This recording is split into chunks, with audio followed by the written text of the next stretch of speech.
Bonjour, bonsoir et bon après-midi, ici Josué de Se Faire Tout Seul. Dans cette vidéo, nous allons parler des arnaques et de comment les détecter.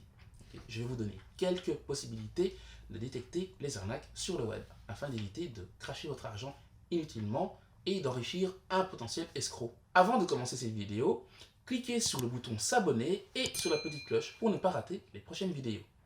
Laissez aussi un petit pouce bleu, ça m'encourage et ça me fait toujours plaisir. Le premier point que je vais vous partager, ce sont les opportunités qu'on trouve sur les groupes Facebook et dans les forums, ainsi de suite. Il y a énormément de groupes Facebook donc pour les opportunités MLM, VDI, entrepreneuriat, affiliation et ainsi de suite. Premier point à vérifier, avant même de commencer à vous intéresser à cette opportunité, vérifiez les liens qu'on vous partage. Les liens qu'on vous partage, si par exemple c'est un lien ultra long comme ça, qui par exemple donc, est incompréhensible, et que vous voyez que par exemple le début du lien n'est pas un site connu, genre ce n'est pas facebook.com slash blablabla, ou bien google.com slash blablabla, eh bien méfiez-vous, ok. Méfiez-vous si les liens ont l'air trop incompréhensibles, trop gros, trop longs. Vous ne savez pas sur quoi vous allez tomber de l'autre côté.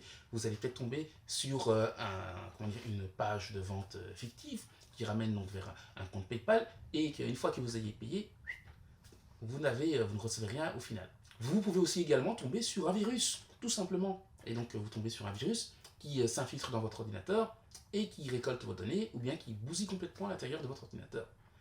Donc vérifiez bien les liens que vous recevez.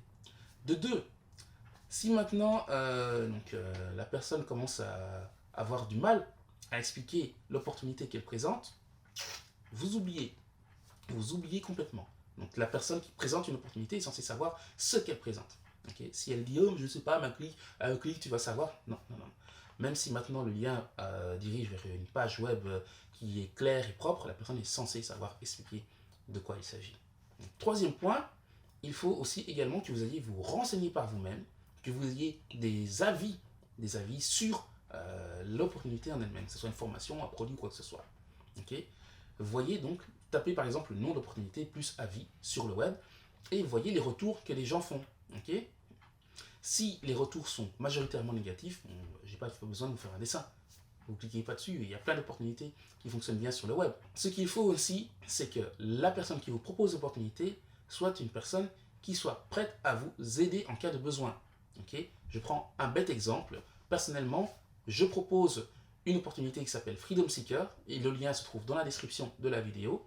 Et cette opportunité, je ne me contente pas de la poster et ensuite de m'enfuir. Okay. À partir du moment où une personne investit dans quelque chose, même si cette opportunité, ce n'est pas moi qui l'ai créée, c'est mon devoir d'aider cette personne un minimum. Je propose à une personne une opportunité, elle va dépenser une certaine somme, je me dois en tant que personne qui lui a proposé cette opportunité de l'aider. Par exemple, il y a des gens qui ont du mal à créer un compte PayPal dans les pays africains, surtout l'Afrique noire, par rapport à l'opportunité Freedom Seeker. Même si pour moi c'est facile de créer un compte PayPal parce que je me situe dans un pays en Occident, à savoir en Belgique, eh bien je vais quand même les aider.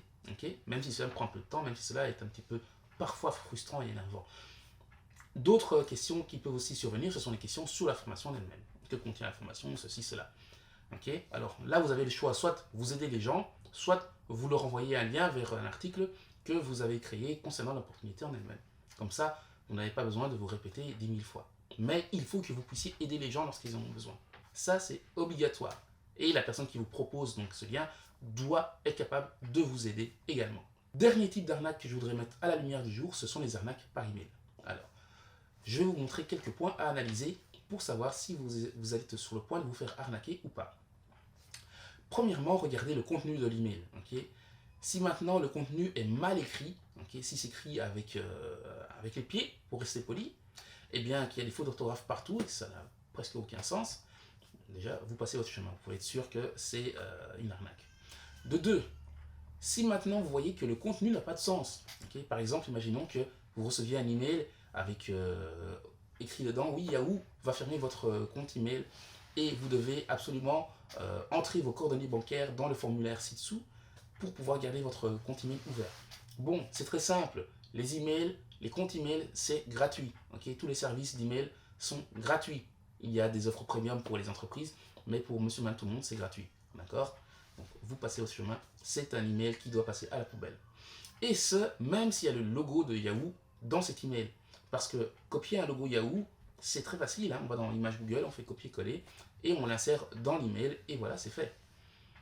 Dernier point à prendre en compte, c'est juste au-dessus, d'aller voir l'email en lui-même de la personne qui vous a envoyé donc, cet email-ci.